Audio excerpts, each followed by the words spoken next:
Our reading this morning will be in the book of Luke, chapter 17, verses 11 through 19. Now on his way to Jerusalem, Jesus traveled along the border between Samaria and Galilee. As he was going into a village, 10 men who had leprosy met him. They stood at a distance and called out in a loud voice, "Jesus, Master, have pity on us." When he heard them, he said, "Go show yourself to the priests." And as they went, they were cleansed. One of them, when he saw he was healed, came back praising God in a loud voice. He threw himself at Jesus' feet and thanked him, and he was a Samaritan. Jesus asked, "Were not all 10 cleansed? Where are the other 9? Has no one returned to give praise to God except this foreigner?" Then he said to him, "Rise and go. Your faith has made you well." Be seated, please. Thanks, Bill.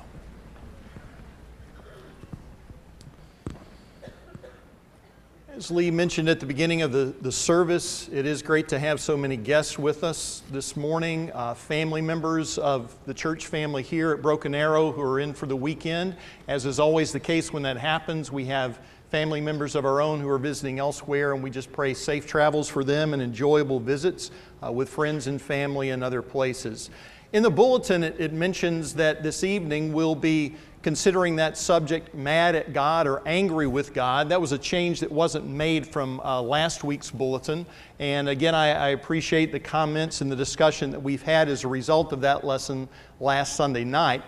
Tonight, we're going to have an assembly built around prayer, prayers of petition and thanksgiving and praise and adoration to God. We'll have songs that go along with those prayers. And so we would encourage you to be back if at all possible. I know you may have holiday weekend activities going on this afternoon and this evening, but if all possible, be back at 5 o'clock for that assembly of prayer as we bring our thanksgivings and petitions before our God. We're continuing our study through the Gospel of Luke, and in the reading that Bill shared with us just a second ago from those verses beginning at verse 11 in Luke chapter 17, we're told once again that Jesus is going to Jerusalem. This is the third time that Luke has made a point to let us know what the destination is, what Jesus is moving toward, what he's working toward, what is undoubtedly dominating his mind and his consciousness. It was back in chapter 9, verse 51, that we saw that Jesus resolutely set his face to go there. The updated version of the New American Standard says he was determined to go there, and it's going to take determination to do what Jesus has got to do. I appreciated Braden's reading for us before the Lord's Supper this morning from John chapter 14. The context in which Jesus is sharing those words is in the upper room after he has washed the disciples' feet, after, according to Matthew, Mark, and Luke, in their parallel text, Jesus has taken the bread and the wine of the Passover meal and infused them with new meaning, new covenant meaning that we are affected by even today, as we have shared in that memorial feast. But if you noticed in Braden's reading, he is constantly telling them not to let their hearts be troubled. Don't be afraid. And that's just the kind of Lord and Master Jesus is. While his own spirit is troubled, while in just a matter of a very short time, he's going to be pouring out his heart to the Father in the Garden of Gethsemane, and sweat's going to be falling from him like great drops of blood, his concern seems to be for them. Don't worry, don't be troubled, when inside he's being torn apart. And I think what happens in the garden is just a culmination of what's probably been going on for 3 years. Maybe earlier in life, when he's just growing up as the oldest child in a family with 4 little brothers and at least 2 little sisters. Maybe during the time after we suppose that Joseph dies and he sort of assumes leadership of the family and begins to work as a carpenter as his father had been a carpenter. Maybe in occupying himself with those things, he doesn't have to think about it too much. But from the time of his baptism by John, when the Spirit descends upon him, when the voice of the Father speaks, when he's compelled to go out into the wilderness for 40 days to do battle with Satan. And you remember the ease with which Satan tempts Jesus to satisfy his needs, to seek glory for himself. rather than the suffering that was intended to be in front of him. I think, in Luke 4 it says that after Satan had finished every temptation, he left him for until an opportune time. I'm assuming that wasn't very long. And probably with regularity he is being tempted to try to find a way out. In the garden, he's going to pray fervently that his will might be put up under, that it might be subjected to, that it might be dominated by the will of the Father. But again, I think that's the culmination of something that's going on all the time. Frequently, he will mention to his disciples, the Son of Man has got to be delivered over to his enemies, to the Gentiles. They're going to mistreat him, they're going to spit upon him, they're going to kill him, and he'll be raised again on the third day. Consistently, they don't get it. Consistently, we're told they don't understand what he's talking about. So why does he keep saying it? I think he keeps saying it because it's on his mind. It's on his heart. It weighs on him. It wears on him every step closer that he gets to Jerusalem. And yet still he can function with attention toward others. Just like he does in that upper room. I don't want you guys to be worried. I don't want you to be upset. I don't want your hearts to be in turmoil, even though mine is. And while he could have been self-absorbed, he's still looking out for the needs of others, and that's what we find him doing in this text this morning. It's only love for us that kept driving him closer and closer to Jerusalem. If it hadn't have been that love for us, he would have found another road. He would have gone back to Galilee.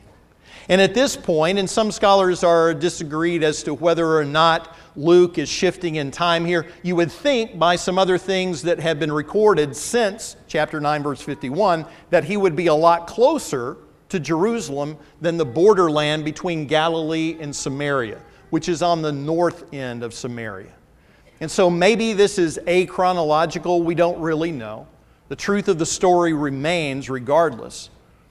And it's in this borderland between Galilee and Samaria that he runs into a mixture of cultures, a mixture of faith, practice when it comes to service of God.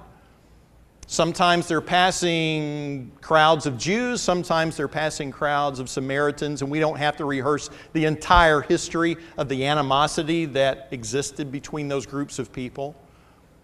Ethnic differences, religious differences, canonical differences. The Samaritans only accepted the books of Moses, not the prophets, not the writings. They had their own rival temple on Mount Gerizim, rival priesthood.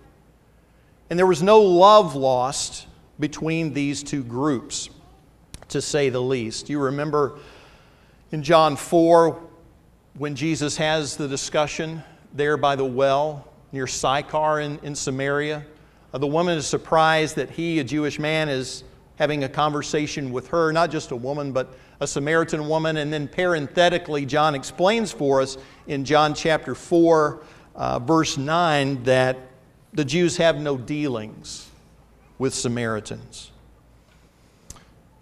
Right after, in Luke 9:51, when it says he resolutely set his face to go to Jerusalem, that means they've got to start going south, which means they start going through Samaritan territory.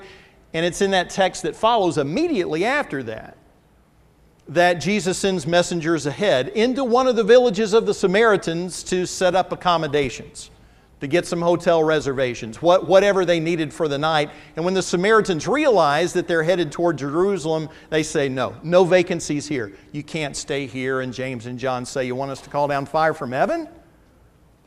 Consume these rascals, these half-breeds, these people that don't fully devote themselves to the law of God? That makes the parable of Jesus in the next chapter even more astounding. That's Luke chapter 9. Luke chapter 10 is when he tells the story and explanation and answer to the question, who's my neighbor? The man going from Jerusalem to Jericho, beaten, stripped, robbed, left for dead. A Jewish religious leader comes by, a priest, another Jewish religious leader comes by, a Levite. Can't be bothered, can't slow down, can't be troubled to help this man. And then a Samaritan. Lord, certainly, surely not a Samaritan. Don't you remember how they wouldn't even let us stay? Jesus stands so many things culturally on their heads, and it's going to continue to happen on this day as well. As deep as those animosities were, as hard and fast as they were, as long-standing as those barriers had been, they quickly became a non-factor among some people who were living on the fringes of society in this borderland. Have you noticed that some circumstances in life suddenly make all those things that seem so important that we can divide over them? You get in another circumstance and they just don't seem to matter at all. If you've traveled overseas and maybe lived overseas and been in an area where there weren't many of your countrymen, I think of the little town of 13,000 that I lived in Queensland, Australia from 85 to 87. I could probably count on two hands the number of Americans that I knew in that town. And so when I heard an American accent, it was like a magnet. And suddenly the things that we get all worked up about here, are you East Coast or West Coast? Are you a Midwesterner? Are you a Republican? Are you a Democrat? Are you a Sooner fan? Are you a Cowboy fan? SEC or Big 12? Coke or Pepsi? Ford? Chevy? Those things really don't matter when you're a million miles away and you hear a familiar accent and you know you've got some commonality there. Things that we would get right nasty with one another about here don't seem to matter there. When you've got leprosy, it doesn't matter if you're a Jew or a Samaritan.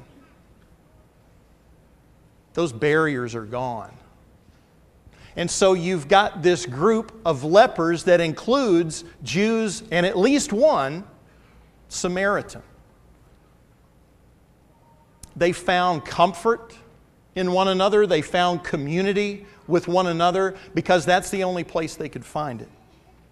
When you've been alienated and ostracized and declared unclean and forced to live away from family and friends and away from society as a whole and away from any sense of normalcy in your life, you look for comfort and companionship and community anywhere you can find it, even if it's with a Samaritan. And if you're a Samaritan, even with a Jew. Adversity will do that to you. Suffering will do that to you. Adversity and suffering puts you in that foreign land that a lot of people don't understand, that they just don't speak the language. It's not where they're from. But when you find someone who shares that adversity, who shares that particular kind of suffering, it doesn't really matter about a lot of those other things. These lepers conform to regulations of the law, and they keep their distance. But rather than crying out unclean, as they would typically do, they cry out, Jesus, Master, have mercy on us. Some way, somehow, these people who have not had a lot of contact with other people have come to not only know who Jesus is, but to believe in who He is, and to believe that He can do something about their condition. I don't know exactly how this happened. Did the Samaritan hear about Him from the woman at the well who went and seemed to tell everybody?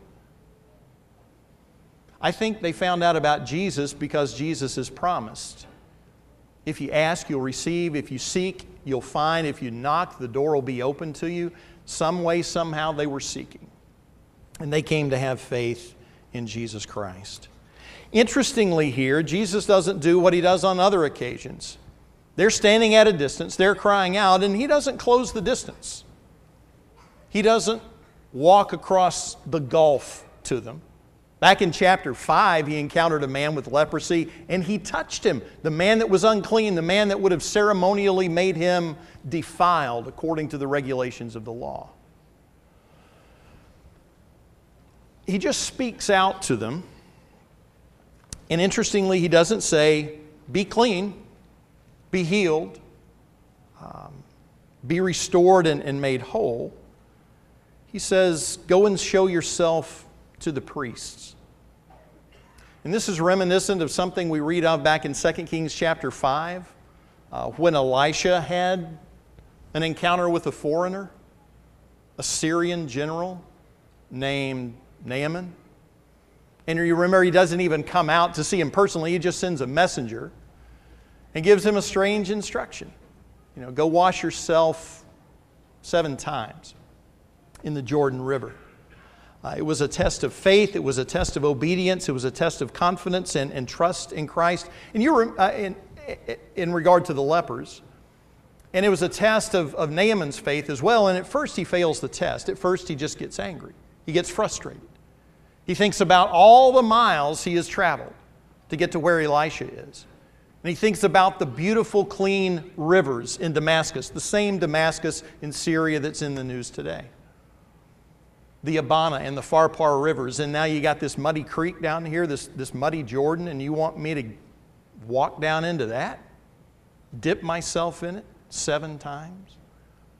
Thankfully, he had a wise servant who says, hang on, I know you're upset, but if he had come out and said, hey, I got this great thing for you to do, it's going to take you a lot of time, it's going to take a lot of effort, it's going to cost you a lot of money. And if you'll do this, you'll be healed. And he's asked this simple thing, this easy thing, this inconspicuous thing of you. Why not do what he says? And he does, and he's healed. Similarly, Jesus, rather than saying be cleaned or be healed, he just says go show yourselves to the priest, which they would normally do after they thought they had been healed.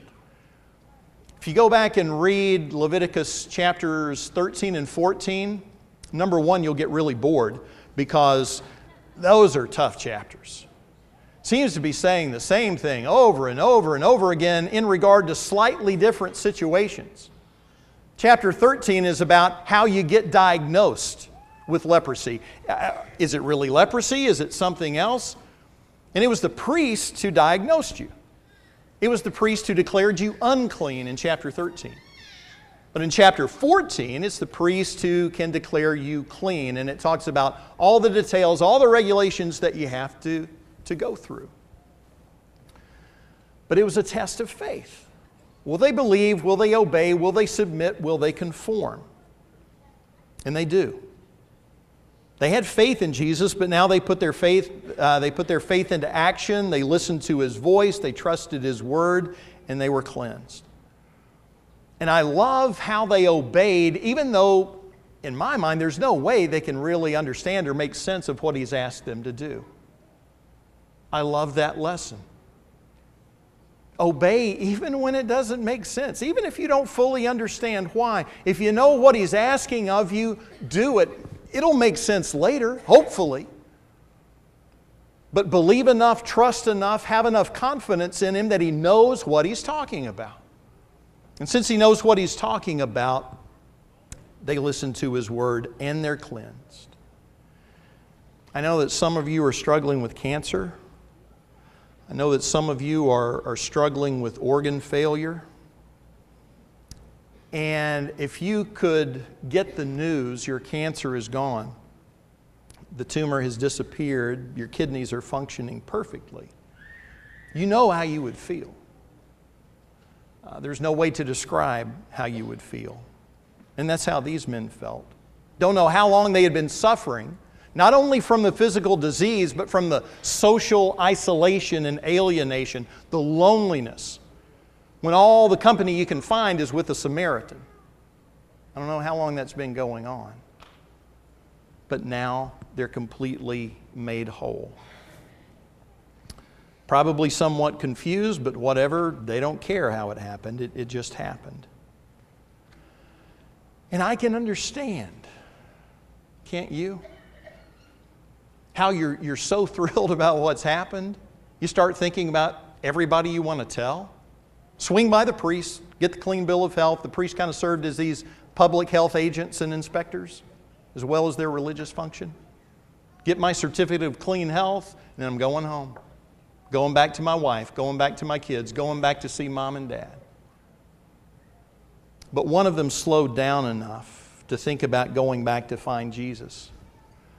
And when he finds him, he goes to him glorifying God with a loud voice, and he fell on his face at his feet giving thanks to him. Would that make you uncomfortable this morning if somebody did that? If somebody that God had healed through the blood of Jesus Christ, somebody that found salvation this week, came back to thank God for that, and they cried out with a loud voice glorifying God. Or they did what we sang about doing, but we really don't. We sang about bowing before God earlier. Don't know about you, I hadn't done that in a place like this. It would freak you out if I did. And you would ask me never to do that again. This guy wouldn't be welcome here. I don't think. This guy would make us uncomfortable. Jesus thought he was doing the exact right thing. Jesus said, this is appropriate, this is fitting. Where's your buddies? Why aren't there 10 people crying out? Why aren't there 10 people bowed down before me? That was Jesus' question. So Jesus didn't seem to have a problem with him. Jesus was fine with it. And then we learn who this man was. You can read the text one way and it seems like, well, maybe he's the only one who was a Samaritan. Because where's the other 9? Is the only one who would come back and give glory to God this foreigner? Maybe distinguishing him from the other 9 in that way? Maybe so. Maybe there were more Samaritans. Shouldn't we be even more grateful for the salvation that we have received? Yet again, it's the outsider, it's the unlikely one, it's the underdog who gets it. When those who should have gotten it, if the other 9 were Jews, you would expect them to have a better handle on things, not just reading the law, but also the prophets and the writings. They would understand more about the Messiah. They would understand more about thanksgiving and praise. And yet they don't come. Gratitude to God should be central to our relationship with Him. And again, I can't imagine what it was like to be healed of leprosy. But I do know what it's like to be saved from sin. I've been there and done that. I've been lost and found. I was blind, but now I see. And you know what that feels like too. How can we stop being grateful? How can we get enough of thanking Him and praising Him? Our parents taught us that, right? It's just good behavior. Use your words. Say please and thank you. You break a lot of our prayers down, and isn't that mostly what it is? Please and thank you. Please and asking God for the things that we desire. Our supplications, our petitions, and our thank yous when we acknowledge His love and His grace and His mercy, the abundant blessings that He gives us. A whole lot of Christian life is about please and thank you to one another and to God. And so that's why we're building this evening of prayer tonight, focused heavily around spiritual please and thank you. There are few things as unpleasant as ingratitude, and there's more that we could say about this, but I'm going to try to keep us on schedule this morning.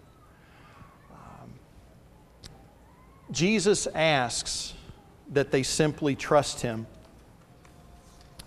that they trust Him enough to do what He asked them to. And to their credit, even the ones who didn't go back to thank Him, they're still as clean as the other guy. The story just doesn't end as nicely and as neatly for them as it does for the Samaritan.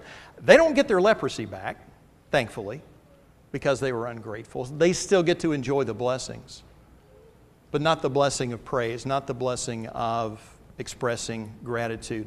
But to their credit, even those 9, they didn't do what some people did in asking Jesus to leave. They cried out to Him and pleaded with Him for salvation. If Jesus were here this morning and He asked you to go wash 7 times in the Arkansas River, would you do it? I mean, if Jesus asked you to, the Son of God, the real deal, if Jesus asked you to go dip 7 times in the Arkansas River, I think all of us would like to think we would, even if we had to get over the Arkansas River. Are you sure? Have you seen that thing? But I think we would, because it's Him. It's the Son of God. He's the only hope of salvation. And if He wants me to go dip in the Arkansas River, I guess He knows what He's talking about, and I'll just trust Him on that one. He is here this morning. And He is asking us to submit our will to His. He is asking us to obey Him. Not 7 times in the Arkansas River, but just once in water. Not magic water, just water.